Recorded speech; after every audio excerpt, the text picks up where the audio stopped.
Estamos prontos para um estudo maravilhoso, extraordinário. Deus abençoe a todos que aqui estão e os que estão chegando ainda. Raramente eu faço isso, mas eu pedi um vídeo, queria que vocês acompanhassem.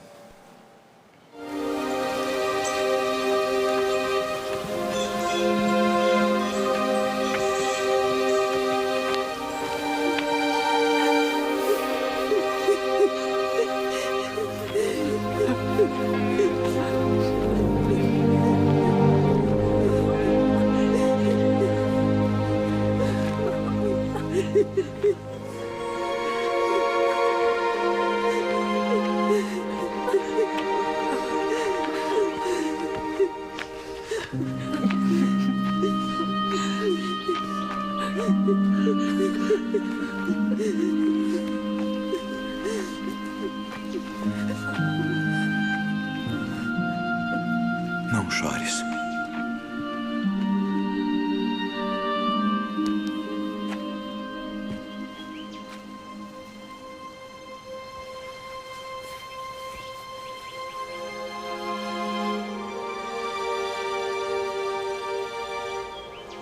Jovem,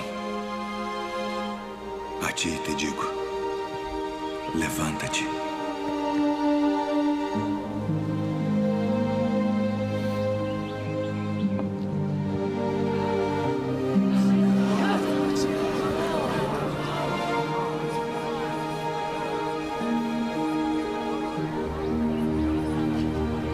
Mamãe?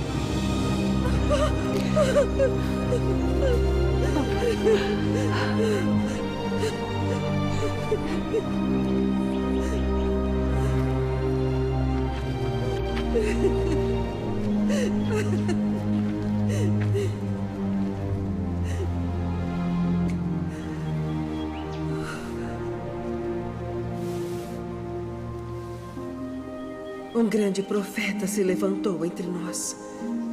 E Deus visitou o seu povo. Aleluia, glória a Deus, aleluia. Ainda bem que Deus preparou no dia de hoje uma passagem estrondosa, abençoada, maravilhosa, para que a gente saiba que só o Senhor é Deus, e só Ele tem poder sobre a vida, poder sobre a morte. Ele merece toda a honra, toda a glória, toda a adoração, e só a Ele nós devemos prestar cultos ao Senhor, o Deus eterno e maravilhoso. Bom, meus irmãos, vocês estão tendo oportunidade maravilhosa. Eu também estive ausente um tempo, mas acompanhando tudo. Eu não perco nenhum culto da família com escola dominical. Onde eu estiver viajando, eu tento participar, porque para mim é meu momento de alimento, de edificação, de me aprofundar na Bíblia Sagrada, momento especialíssimo. E estudar o livro de Lucas é realmente maravilhoso. Tudo quanto nós já temos estudado e ainda que vamos estudar. Como vocês percebem, bem, nós pontuamos, nesses 2 capítulos, nós pontuamos ressurreição. A pergunta que as pessoas fazem, há tantas coisas interessantes a mais nesse capítulo, por que então nós pontuamos ressurreição? Bom, primeiro é que os demais assuntos são tratados em outros momentos e em outros evangelhos da Bíblia. E como nós estamos numa caminhada boa, o dever dos professores, dos escritores, é exatamente procurar não deixar fora do nosso estudo o que está registrado na Bíblia, mas também não ficar repetindo, porque nós estudamos todo ano um evangelho. E aí a gente começou com Mateus, a gente foi para Marcos, estamos em Lucas, vamos para João. Nós nos aplicamos a ver o que há exclusivo, específico no livro de Lucas, e nós procuramos dar uma atenção especial para estes assuntos, não é? sabendo que vocês estão estudando, os que começaram antes já estão estudando, os que começaram depois vão ter oportunidade, porque esse ciclo a cada 10 anos é repetido, de estudar e ver nos outros evangelhos aquilo que há de exclusivo, de material próprio desse livro. Claro que existem episódios dos evangelhos que nós fazemos questão de repetir, como seja a morte do Senhor Jesus, a ressurreição do Senhor Jesus, porque são episódios muito ricos que todos os evangelhos abordam, mas cada um vai com muita profundidade e abrangência, trazendo coisas novas. A mais de que isso é o fundamento da nossa fé, a cruz de Cristo, a ressurreição de Cristo, o nosso Senhor. Então,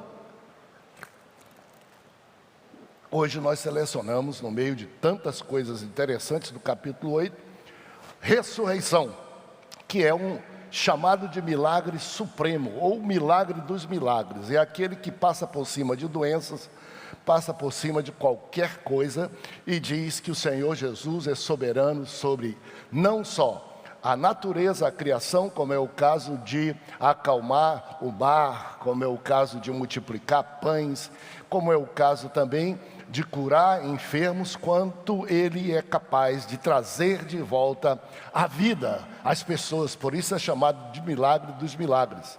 Aliás, quando Paulo quis dizer que Deus quis provar à humanidade que Jesus era o seu Filho e o Cristo, Ele provou ressuscitando Ele dos mortos.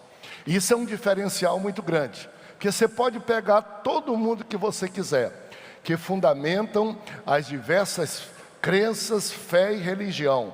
Todos foram sepultados e no sepulcro ficaram. Todos foram sepultados e lá eles são venerados. Todos foram sepultados e são carregados e são cultuados em imagens. No túmulo de Jesus não existe isso, por isso nós não temos nada dele aqui, porque ele não está aqui, ele ressuscitou. E esse é o corte de diferença de que nós servimos um Deus, um Senhor vivo, permanente e eterno. Quando Ele quis se revelar às igrejas, em Apocalipse, Ele disse: olha, eu sou o primeiro e o último, o alfa e o ômega. Eu morri, mas eis que estou vivo e vivo para sempre. Louvado seja Deus. Ainda tem mais: e comigo estão as chaves da morte e do inferno. Ou seja, nenhum de nós quer depositar a nossa fé em algo morto, em algo que está desfeito e consumido pela terra, em algo que em vez de nos carregar, somos nós que carregamos, em algo que ao invés de nos fazer e nos ajudar, somos nós que ajudamos. Nenhum de nós, não acredito que exista ninguém que pense assim, faltando apenas brilhar a luz do Evangelho e da verdade no coração das pessoas, para que percebam que não há necessidade nenhuma de ir a pessoas, objetos ou coisas, porque o Deus da vida, o Senhor que nos fez, nele nós vivemos e nos movemos e existimos, está à nossa disposição para nos ouvir, pertinho de nós, e Ele tem sentimentos a nosso respeito. A Bíblia diz que sentimentos dele são de paz, de bênção. Ainda quando nós nos afastamos dele, Ele quer cuidar de nós. Que coisa estupenda. Também ao estudarmos esses dois episódios, eu fico muito feliz, porque são dois episódios, como nossa lição chama a atenção, e é muito bom que vocês não se esqueçam de ler e ter em casa para os seus filhos, para a posteridade futura, os manuais de estudo. Muito bom. Como nos chama a atenção, poderia ser outro título dado, mas o título dado foi: Jesus ressuscita um jovem e um adolescente. Por quê? Porque normalmente instituições, religiões e tudo cuidam muito do adulto e da pessoa, da família já adulta ou até do idoso, e desprezam um pouco a criança, o adolescente e o jovem, por achar que eles não têm tanta firmeza na fé, são muito mutáveis. E Jesus, nessa situação, fez questão de tratar com uma criança e com um adolescente. Por que eu digo isso também?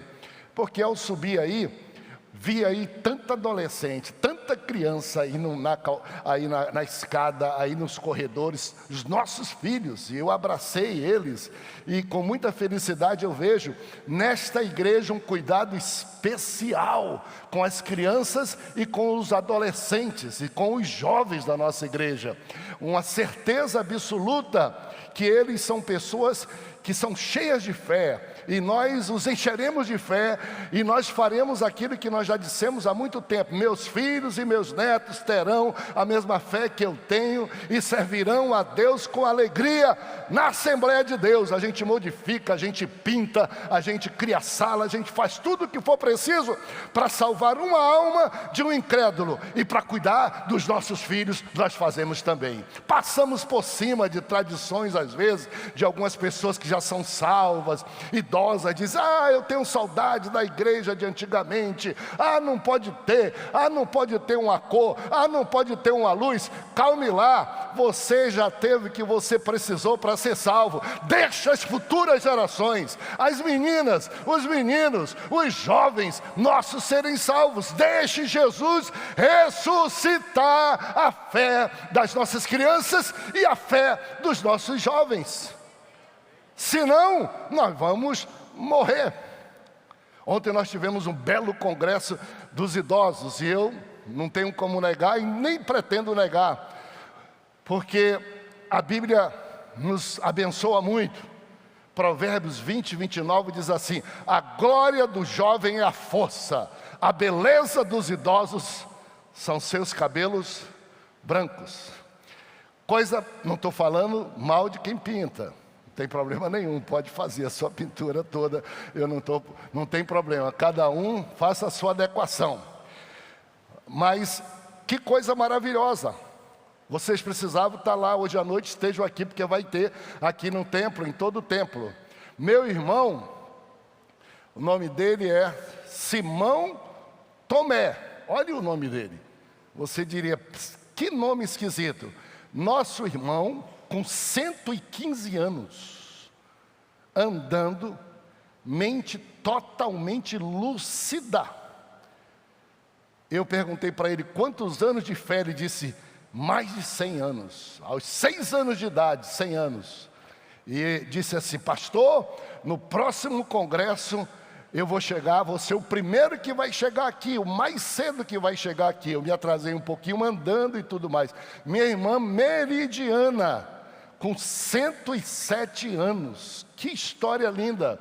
Eu peguei o meu celular e comecei a fazer conta, o número de pessoas ali, conta das idades dele, e o meu celular quase deu bug, passou de 1 milhão de anos de fé, de vida, de testemunho de pessoas dessa querida igreja que você está sentado aqui nos seus bancos. Não somos novidade, não somos onda, não somos igreja que diz assim: é só dos jovens, é só disso. Não, nós somos igreja de todos, igreja da família, que vai desde a criança que está sendo gerada até os últimos anos. O pastor Firmino Gouveia estava lá conosco, 98 anos, cheio de alegria, cheio de graça. Olha só a pinta dele aí, nosso irmão querido, 115 anos.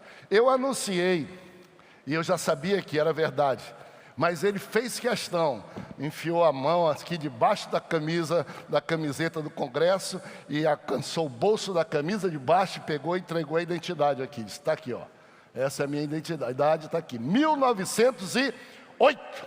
Louvado seja Deus, igreja de todos. Mas como é bom como o Senhor Jesus entra no meio da multidão, e às vezes a gente imagina que Ele vai olhar o papai e a mamãe e não deixa de olhar. E Ele vai e procura uma criança, e Ele vai e valoriza um jovem, e Ele vai e passa um recado para nossas lideranças da igreja no Brasil e na Assembleia de Deus, e aqui em Belém do Pará também, e passa um recado para todos os pais, dizendo assim: minha gente, não esqueça desse jovem, porque ele é que vai dar sustentação a essa viúva, ele é que vai cuidar dela.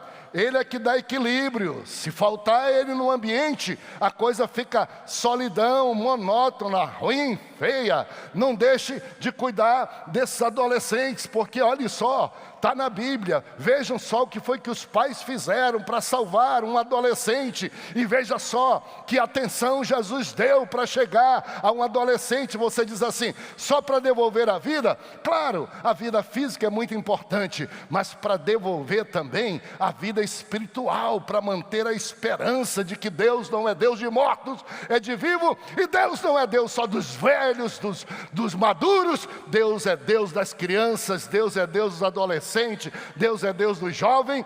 E para quem fica preocupado com o futuro da nossa história, o Senhor Deus mandou dizer há muito tempo atrás, 3.000 anos atrás, na boca de Joel, e depois Pedro reverberou e disse assim: nos últimos dias, diz o Senhor dos Exércitos, derramarei do meu espírito sobre toda a carne. Poderia parar aí, mas ele, sabendo da nossa cabeça, sabendo das vezes da nossa forma de envelhecer a fé, disse: e atenção, vossas crianças profetizarão, filhos e filhas profetizarão. E atenção, os vossos jovens terão visão. E atenção, os velhos não estão fora, sonharão sonhos. E estabeleceu o ciclo da igreja para essa época nossa e para o futuro. Tem muita gente dizendo que não sabe como vai ser a igreja do futuro. Fique despreocupado, o dono da igreja não sou eu, não é ninguém. O dono disse: vou derramar do meu espírito sobre todos. Diga comigo, sobre todos, isso. E se alguém disser assim, mas tem que ser só sobre o adulto e sobre o idoso, porque são os responsáveis, o Espírito de Deus diz: negativo. Negativo. Minha igreja não é museu. E minha igreja não existe para morrer e nem diminuir à medida que nós idosos vamos sendo promovidos para o céu. A continuidade da minha igreja está garantida. E eu vou inverter um pouco a lógica que vocês pensam. Vocês dizem, profecia só pode ser boa quando vem de gente madura. O Espírito de Deus disse, pois o poder vai ser tanto que as crianças vão profetizar. E você diz, mas Senhor, criança não tem responsabilidade. Ele diz, você que pensa, adulto manipula a profecia, mas criança diz na tua cara. Por exemplo, meus netos, o Samuelzinho chega e o João diz, ei vovô, teu cabelo está branco e tu está muito barrigudo. Quem é que diz isso para alguém? Se for pensar, se não for adulto, se não elaborar, se não quiser manipular a fé. Ele chega no sítio. Ontem eu gastei 2 horas vindo buscar eles aqui para ficar lá onde eu estou morando, no sítio da igreja. E quando chega na minha casa, ele vem, a Sara diz, está ficando careca. O Samuel diz, está com cabelo branco velho. E o João diz, barrigudo. E é elogio.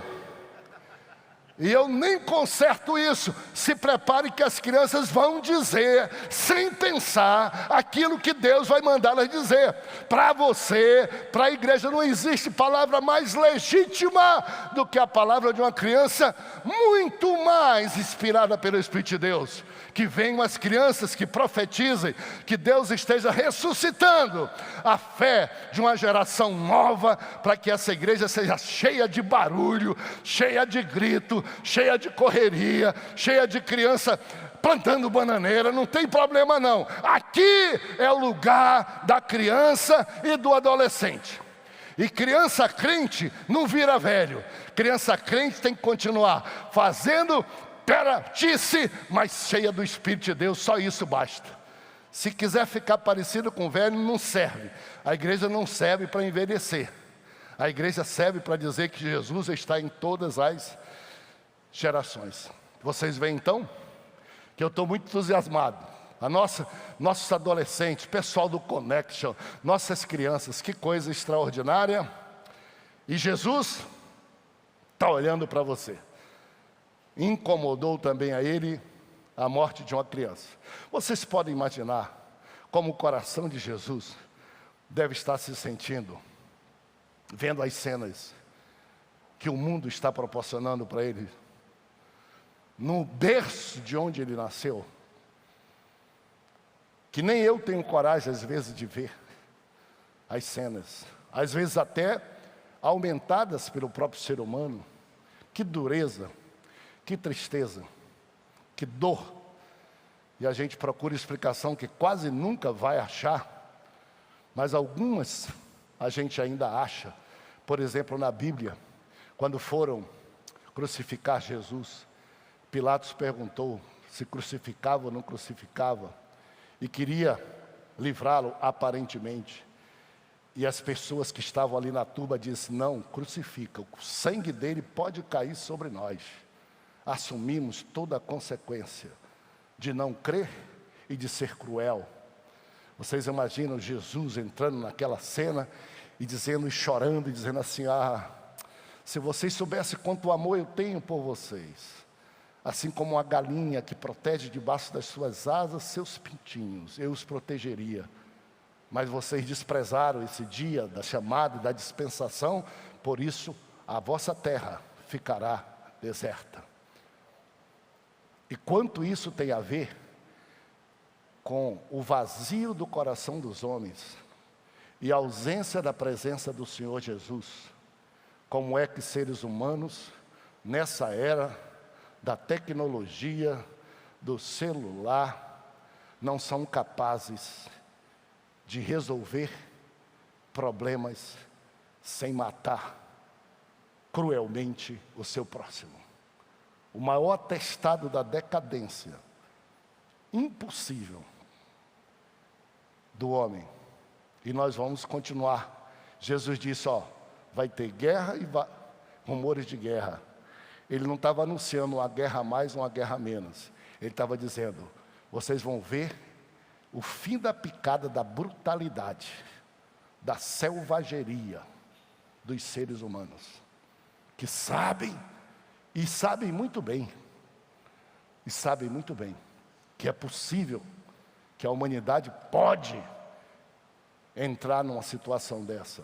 E é pelo que nós oramos, para que a paz estabeleça, e o sofrimento e a crueldade deixe de ser desfilado em nosso meio, independente de qual iniciativa, independente de onde venham.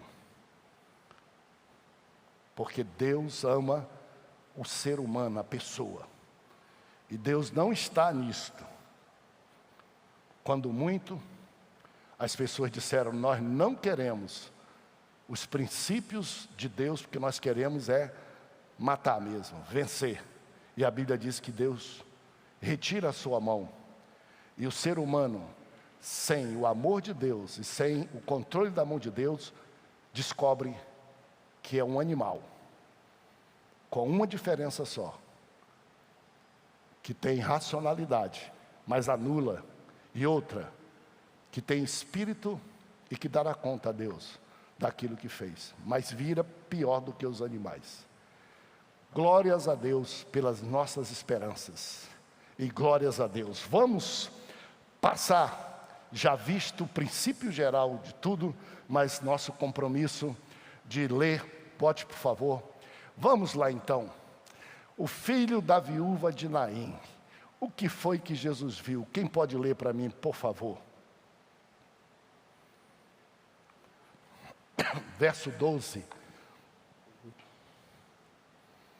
Como se aproximasse da porta da cidade, eis que saiu o enterro do filho único de uma viúva, e grande multidão da cidade. Pode prosseguir, para completar o pensamento. É microfone. Vendo-a, o Senhor se compadeceu dela e lhe disse, não chores. Meus amados, nesses 2 capítulos, tem 3 acontecimentos que merecem toda a nossa atenção, porque só estão relacionados aqui, só estão narrados aqui, tá? A ressurreição do filho da viúva de Naim, nem em outro lugar na Bíblia, só. Preciosidade, né? Pepita. Segundo, as mulheres, o mencionamento do Senhor Jesus, do papel das mulheres e do envolvimento delas durante o ministério de Cristo Jesus. Entre eles, elas eram as que mais contribuíam, inclusive economicamente, para manter o ministério do Senhor Jesus. E também o episódio da mulher pecadora, que rompeu com todo o protocolo, chorou, regou os pés de Jesus com lágrimas, enxugou com cabelos e derramou sobre ele, os pés de Jesus, o unguento, o nardo. Esses 3 episódios só aparecem aqui em Lucas. E a ressurreição da viúva de Naim. O que foi que Jesus viu? O que comove Jesus? Porque Jesus foi? Naim não era um vilarejo, e nem lugar de passagem era. Jesus estava muito ocupado. Ele tinha dito que ele não tinha nem como reclinar a cabeça, que o pai trabalhava até agora e ele trabalhava também. Poderia ficar nos centros mais importantes. Ele foi para um vilarejo de passagem, distante um pouco ali de Nazaré e de Cafarnaum, 40 quilômetros, 10 de uma, 10 de outra. Por que ele foi e a hora que foi? Já começamos a perceber que não estamos tratando de alguém comum, de alguém que alguém precisa dar notícia. Ninguém, no caso da filha de Jairo, Jairo foi pedir socorro. Neste caso, ninguém anunciou, até porque a cidade era pequena, era filho de uma viúva, muito simples, ninguém deu notícia. Jesus foi porque decidiu ir.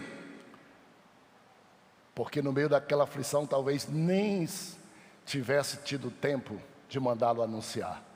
Mas nós estamos diante de uma situação triste. Vocês viram o nosso videozinho aí.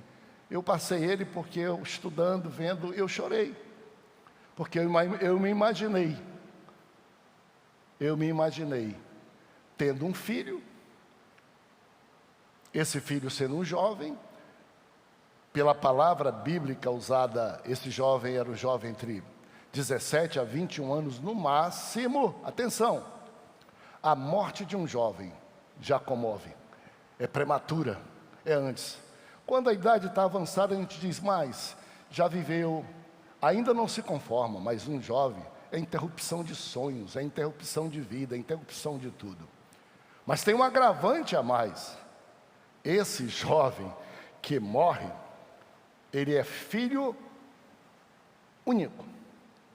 E Lucas tem essa característica. Lucas, já foi dito aqui, eu não quero repetir nada, é o evangelho que mais fala sobre mulheres, é o evangelho que mais fala sobre o Espírito Santo, incrivelmente, pode saber disso, é o evangelho que mais fala sobre oração, mais concentrações de ensino sobre oração, e Lucas, finda sendo o evangelho que se preocupa muito e mais ainda, provavelmente porque Lucas era médico, tinha noção do que seja a dor de doentes e o que seria dar um atestado de óbito e o que ocorreria depois disso. Ele narra com mais detalhes. Nesse caso, ele foi o único, captou esse acontecimento de Jesus e trouxe para a gente dizendo, era jovem, te comove? Segundo, filho único de 21 anos, ou seja, já passou a possibilidade talvez da família ter outros filhos. E para selar a situação culminante disso tudo, era filho único, jovem de uma viúva. Que cena diante de Jesus. A cena diante de Jesus era a mãe chorando na frente, com as pessoas com ela. Era logo atrás ou na frente, a ordem pouco importa, uma maca, porque assim, naquele tempo, ainda hoje, nós estamos sendo obrigados a voltar àquele tempo, de ver que sepultamento não era feito como nós conhecemos aqui, com o caixão fechado, com a urna. Todos nós que vivemos aí, fomos criados no interior. Quantas vezes nós vemos pessoas passarem pelas ruelas das nossas casas, apenas com um pau grande, uma madeira colocada no ombro de um homem e o outro lá atrás, e uma rede pendurada e dentro o defunto para ser sepultado. Isso nós sabemos muito bem, parece muito cruel, mas é assim. Uma maca e multidões naquela pequena vila, quase que toda a cidade, chorando aquele filho. Esse tipo de cena não precisa nem a gente dizer muito, ela capta imediatamente a atenção de Jesus. Diga comigo, um jovem morreu, era filho único de uma viúva. Você pode imaginar o que isso representava? Além da interrupção da vida daquele jovem, os talentos e todos com que ele poderia contribuir para a família, para a sua cidade, para a igreja, foi interrompido.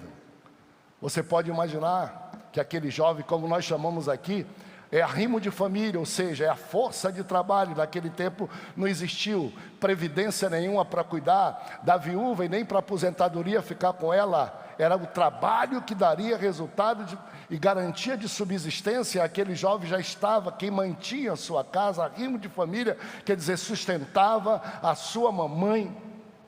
Aquele jovem representava a continuidade da família. Lembre-se, era filho único de uma viúva. Significava dizer que, morrido aquele jovem, o nome daquela família, o futuro daquela família estava totalmente encerrado, porque parece-nos ver que a mãe já estava definitiva de não querer constituir nova família, ou não poderia gerar novos filhos, e encerraria uma genealogia e uma estirpe de uma família toda. Tudo isso colocado naquele momento. Louvado seja Deus que Jesus viu isso.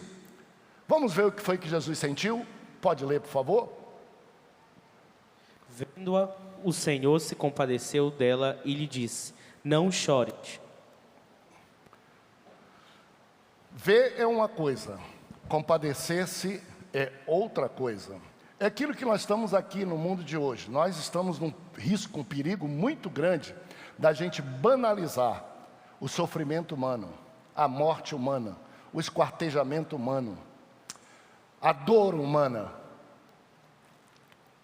Jesus tinha uma característica: ele tinha misericórdia, ele tinha compaixão.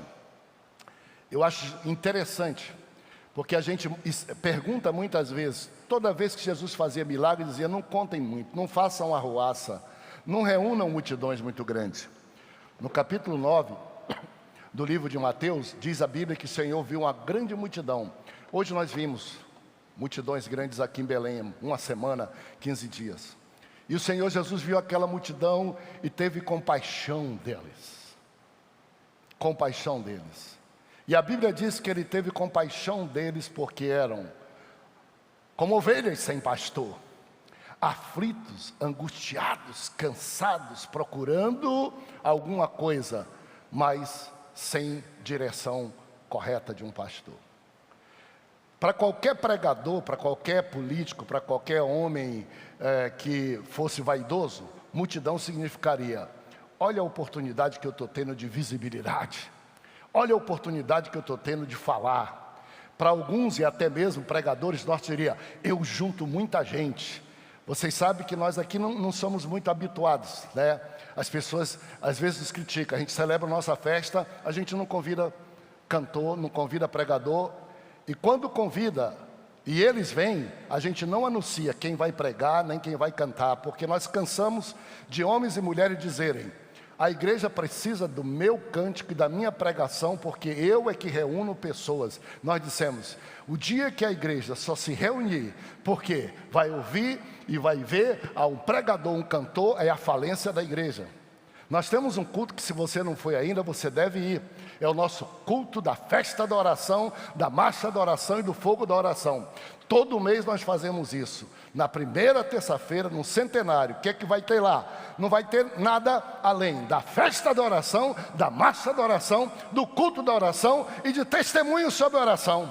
e diz: mas eu não vou, isso é chato. Se é chato, você está morto, precisa ser ressuscitado. Esse é nosso termômetro. O dia que for pouca gente ou não for ninguém para o nosso culto de oração, nesse dia eu deixo de ser pastor porque falhei. E eu procuraria que Deus fizesse uma revolução, porque se oração atrai menos, é menos importante, não deve ser festejada, não atrai ninguém. E cantor, pregador, famoso, show atrai. Você está frito, você está morto, vivo como você está. A gente não. Jesus disse assim: eles são como ovelhas sem pastor. Chamou os discípulos disseram: Jesus vai fazer uma pregação, vai parar todo mundo aí e ele vai mostrar quem ele é. Jesus disse: vem cá, está vendo aí? O desafio é grande, a seara é grande, os trabalhadores são poucos. Vamos resolver esse problema? Vamos orar.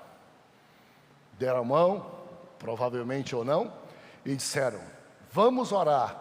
Os discípulos disseram: Senhor, orar para quê e por quê? Ele disse: vamos orar ao Senhor da seara, que mande ceifeiros e trabalhadores para a sua seara. Olha a solução. Não foi nem orar para salvação, não foi nem olhar para a conversão toda. Jesus olhava muito para dentro. Ele estava fazendo tudo. Ele deu a sua vida. Ele queria saber se os que seguiam a ele estavam fazendo tudo. Ele disse assim: vamos orar para que o Senhor da seara. Mas eram 12 ali que estavam prontos, não estavam prontos. É tanto que Jesus disse: vamos orar. Nós aqui, por exemplo, somos 1000 ou mais pessoas. Só aqui, lá embaixo tem mais pessoas. O problema todo é: vamos dar a mão? Vamos orar? Qual vai ser o assunto da oração? Rogar ao Senhor da seara que me faça ocupado com esta seara, que me faça um trabalhador dessa seara. Onde eu estou, onde Deus colocou, que não seja o pastor só que pregue, que não seja a televisão, que eu cumpra o meu papel, porque a hora que a igreja do Senhor, cada um cumprir o papel que tem e o dom que tem, e todos têm, e todos são ungidos. Você é mais ungido do que eu, lá onde Deus lhe colocou. Também você é menos do que eu, onde Deus me colocou para eu ser. Você tem a porção de Deus no hospital, no quartel, na rua. O Senhor disse: vamos orar para que o Senhor da seara desperte, avive, levante trabalhadores para a sua seara. E é isso que o Senhor Jesus diz para a gente. Ele tem compaixão e ele tem objetivo. Jesus sentiu, Jesus enxerga nossas dores, Jesus se compadece de nós. O que foi que Jesus fez? Vamos ler? Chegando-se, tocou o esquife e, parando os que conduziam, disse: jovem, eu te mando, levanta-te. Sentou-se o que estivera morto e passou a falar. E Jesus o restituiu à sua mãe. Todos ficaram possuídos de temor e glorificavam a Deus, dizendo: grande profeta se levantou entre nós, e Deus visitou o seu povo. Esta notícia a respeito dele divulgou-se por toda a Judeia e por toda a circunvizinhança. Veja o que foi que Jesus fez, que atitude, né, especial de Jesus. O vídeo ilustrou um pouquinho, mas a Bíblia deixa a gente imaginar. Ele chegou, viu aquela cena, não se perdeu no constrangimento dela, não se perdeu também no meio das etapas.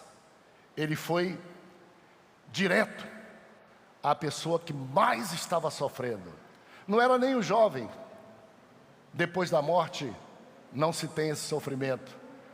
Jesus olhou, ninguém disse que aquela era a mãe, ele não perguntou, mas ele sabia, primeiro por ser Deus, segundo por ter um coração de compaixão, complacente. A gente sabe quem chora porque chora, a gente sabe quem chora protocolarmente, e a gente sabe quem chora porque está doendo.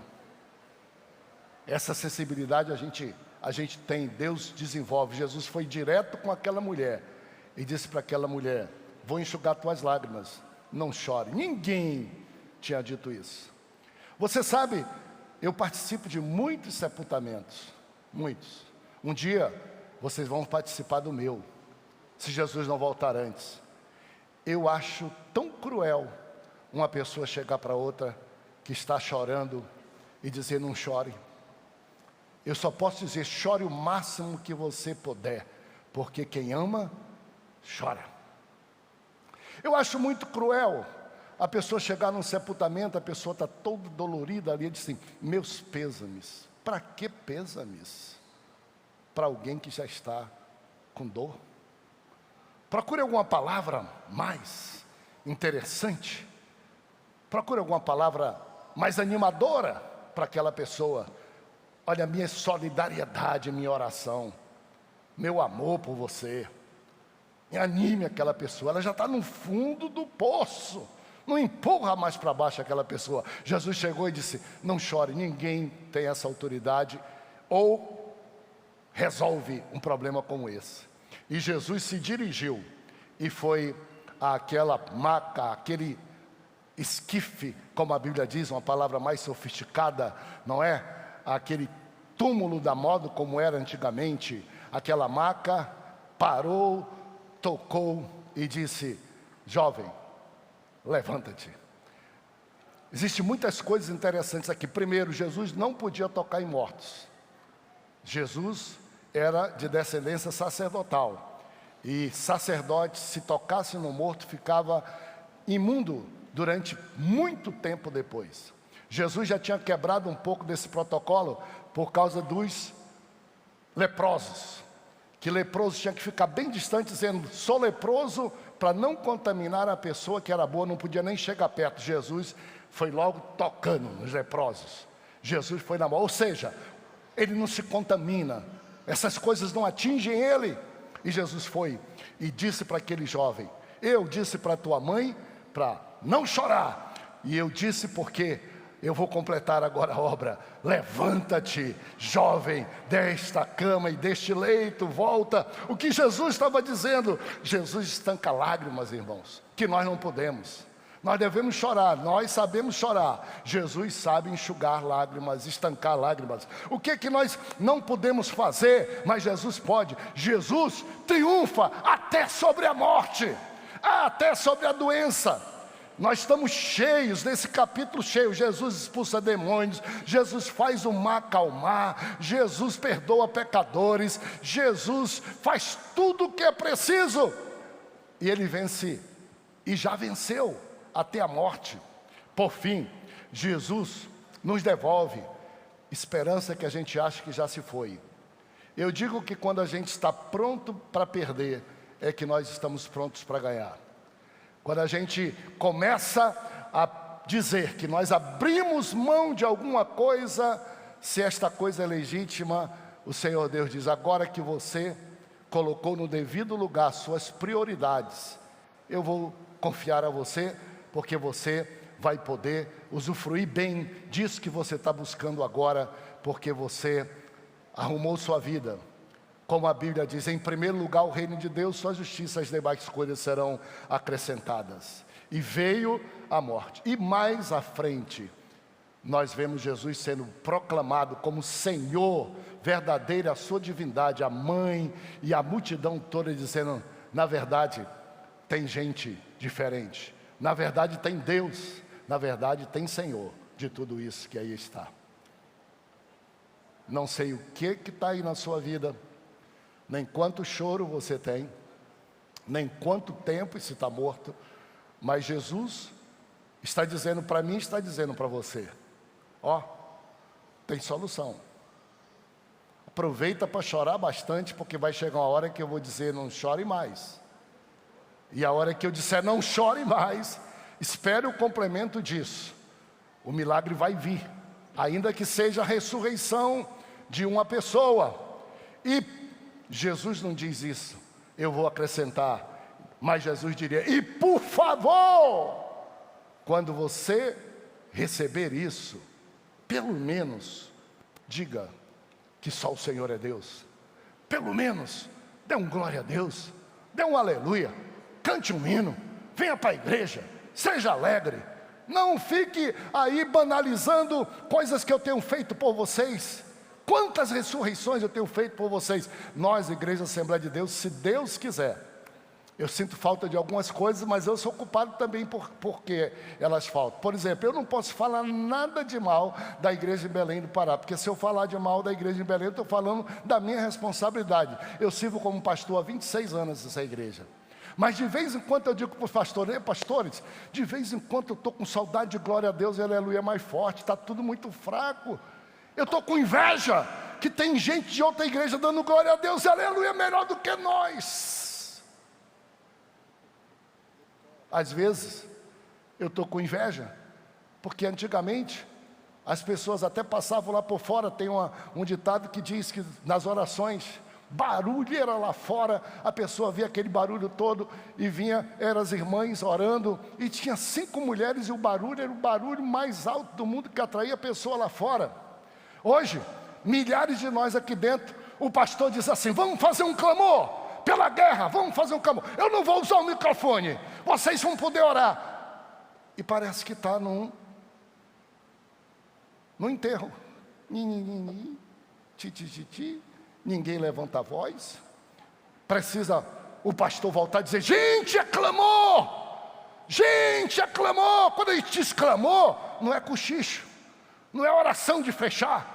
Tem oração dentro de casa, tem oração silenciosa, mas quando a gente diz, vamos clamar, é para a gente largar a voz, limpar a garganta e orar a Deus muito alto. Você diz: mas Deus não é moco, Ele não é moco, mas você é surdo e o diabo também. Então grite para você saber que você está vivo.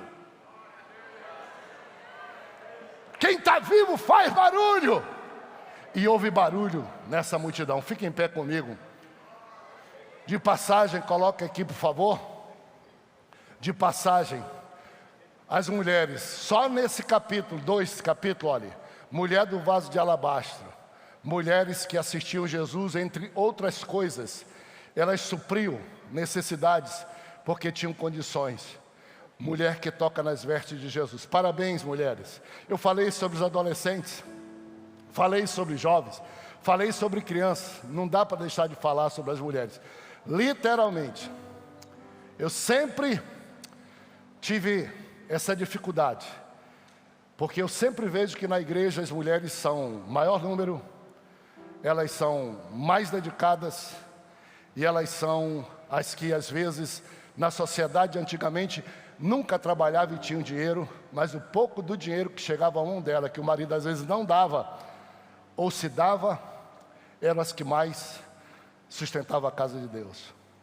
Parabéns, vamos dar um aplauso às mulheres da igreja. Que coisa bonita, que coisa linda. E o que é que essas mulheres exemplificaram para a gente? A Bíblia diz que de Maria Madalena Jesus tinha expulsado demônios e salvo. De Joana, que era a esposa do procurador de Herodes, para vocês saberem que em palácio tem gente salva também. E várias outras mulheres, elas não faziam outra coisa, senão nos ensinar que quando a gente é alguém que merece ser chamado de ser humano, que merece ser chamado de cristão, no nosso coração reside um fogo chamado gratidão. E esse fogo chamado gratidão é: o que fazem por mim, eu retribuo. O que fazem por mim, eu retribuo. E daqui a pouco vem Deus fazendo por nós um monte de coisa. Dá o ar que respiramos, dá o talento, dá a profissão, dá o emprego, dá a inteligência, dá tudo. E a gente começa a dizer: se um ser humano fizer por mim, eu vou lutar para retribuir. Mas Deus é a obrigação dele. E começa a ingratidão, a insensibilidade, a morte do crente, que não é grato a Deus, não é grato para vir para o culto, não é grato para abrir a boca para dar glória a Deus. Isso não é obrigação e nem automatismo, isso é gratidão. Você vê na ressurreição e tudo.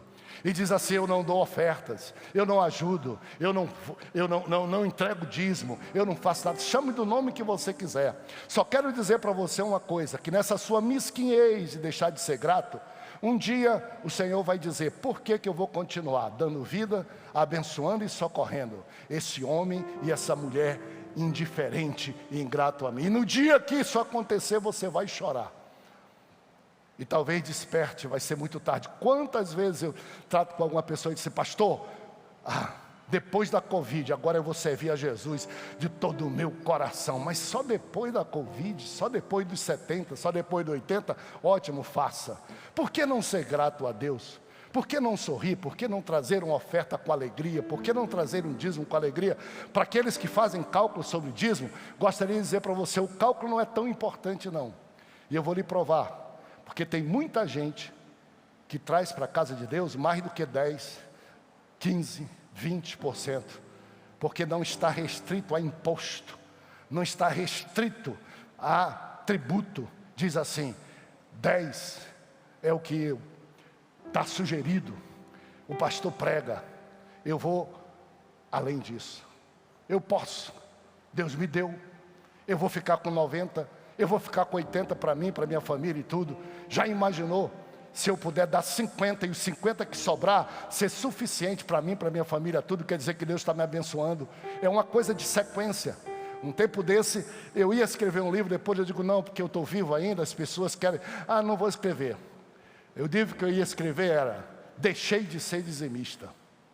Essa é a palavra, deixei de ser dizimista, porque eu achei que as bênçãos de Deus sobre mim são tão grandes que eu não poderia ficar com a mesquinhez de quando eu não trabalhava, meu pai é que me dava dinheiro, ou não tínhamos dinheiro. Depois eu comecei, depois Deus me abençoou, depois eu percebi, alguma pessoa chega comigo assim, pastor, porque não sei o quê? Porque eu digo, meu irmão, porque eu não preciso.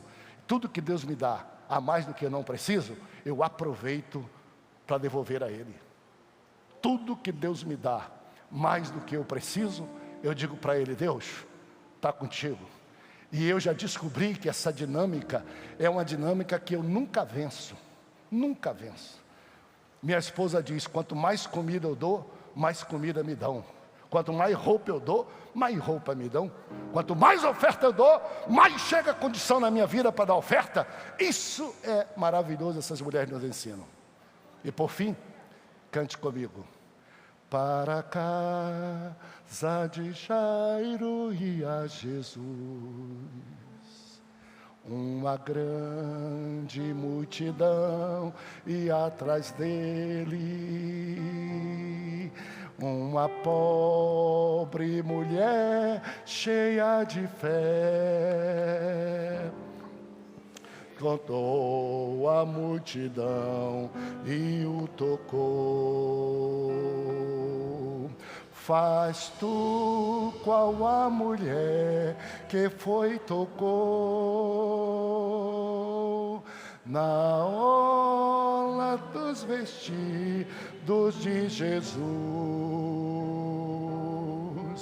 Virtude logo saiu e a curou.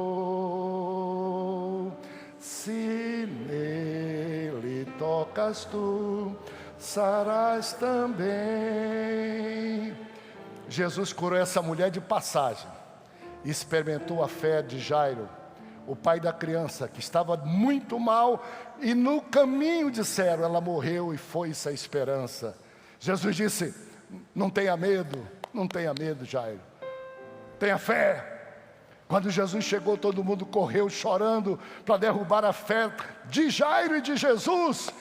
E Jesus disse, calmem, ela não está morta, ela está dormindo. Todo mundo caçou de Jesus. Jesus mandou sair os que não tinham fé e disse para aquela criança, para aquela menina, que nós costumamos dizer, Talita cumi, menina, eu te digo, levanta. Ou seja, ele usou as palavras que os pais chamavam ela para ir para a escola, a frase da escola. Eu nunca me esqueço de uma irmã, quando eu tinha uns 12, 13 anos, na nossa casa tinha muita gente, a gente dormia em beliche, era 3 biliches, porque a casa era pequena, muita gente. Tinha uma irmã paraense, aqui do Baixo Amazonas, que ajudava minha mãe, e ela falava como os paraenses falam. Eu nunca me esqueço, a minha mãe, quando ia me chamar, dizia assim, meu filho Samuel. Quando ela não podia, porque eram 6 filhos, ela mandava a irmã, que eu esqueço o nome agora, ela chegava lá e dizia, Samuel, Samuel, Samuel, está na hora, acorda, Samuel. Eu lembro até hoje. Jesus chegou, disse para aquela: minha filha, levanta. Mesmas palavras. Aquela criança ouviu no lugar onde a voz da mãe e do pai não penetrava, na morte. Meu pai está me chamando. A ordem é séria, levanta. E ela abriu seus olhos e a alegria voltou. E o pai disse: olha, façam o que o pai e a mãe mais gostam de fazer. Dê um abraço e meta comida nessa criança, para ela ver que vocês estão cuidando dela e eu estou cuidando também. E aí alguém diz assim: mas espera aí, pastor, o pai era Jairo. Negativo. O pai humano, por pouco tempo, era Jairo. Como eu tenho meu pai que já está no céu severo, mas o nosso pai verdadeiro, não é o que morre, não é o que despreza, não é o que perde a fé, não. Nosso pai verdadeiro é o Senhor que nos deu a vida, o Senhor que fala conosco, o Senhor que tem poder de mandar a morte e retirar, o Senhor que manteve sua vida até hoje. Você já poderia estar morto, eu já deveria estar morto, mas o Senhor me livrou. E eu estou aqui. Mais do que isso, o livro de Lucas colocou 2 ressurreições só hoje, hein? Na Bíblia, no Novo Testamento, tem só mais uma, a de Lázaro, Novo Testamento. Lucas colocou, por isso que nós falamos em ressurreição hoje. 2 ressurreições.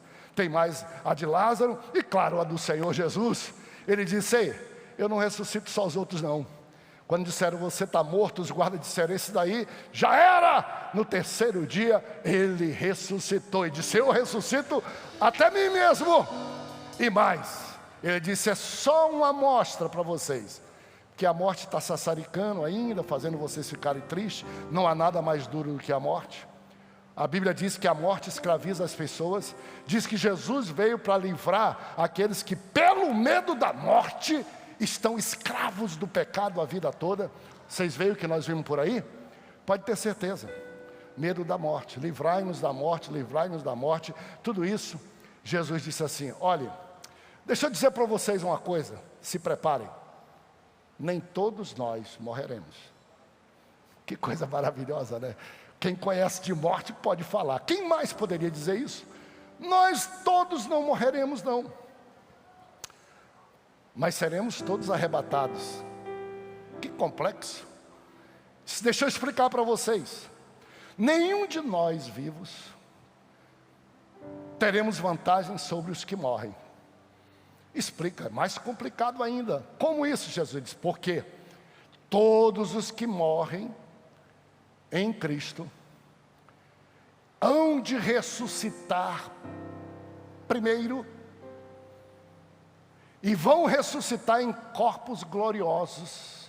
Depois, os que estiverem vivos serão também transformados em corpos gloriosos, para serem como estes, e juntos subirão para sempre para estar comigo no céu. Louvado seja o nome do Senhor. Eu acho que, se eu tiver consciente, o dia que a morte se pintar, eu vou ter um pouco de... desesperar, acho que nem tanto. Também não critico ninguém. E só sei uma coisa, que quando eu vou ao hospital, na UTI, eu visito 2 leitos. Um leito de um crente que está para morrer, diz: estou preparado para ir para o céu. O leito de uma pessoa que não tem Jesus, está xingando, chamando o nome, amaldiçoando a vida. Escolha para onde você, como você quer ir. E alguns perguntam assim: pastor, o senhor quer ser arrebatado vivo ou quer morrer? Eu não sei. Eu acho muito legal quem diz: eu não vou morrer, eu vou ser arrebatado. Eu digo: ó, com você. Mas se você for arrebatado sem morrer, você vai perder um episódio muito interessante da vida, que é saber como é que a gente morre e como é que a gente ressuscita. Como eu tenho a garantia de que eu vou ser arrebatado, se eu pudesse pedir a Jesus, eu ia dizer: Jesus, me leva com a experiência completa. Já sei que vou ressuscitar, já sei que vou ser arrebatado, mas deixa eu conhecer essa experiência que faz careta para todo mundo, para que um dia eu possa dizer assim: onde está a morte, a tua vitória? Onde está a morte, o teu aguilhão? Tragada foi a morte pela vitória. Graças a Deus que nos dá vitória por nosso Senhor Jesus Cristo. Morrendo fisicamente ou não, nosso lugar é o céu, e Jesus tem poder para ressuscitar, e nós vamos ter corpos gloriosos. Louvado seja Deus! Diga glória a Deus! Diga aleluia! Diga só o Senhor é Deus! Louvado seja o teu nome, Jesus! Na nossa vida, na nossa família, nesta cidade de Belém, não há outro Deus senão o Senhor Deus, louvado seja Ele.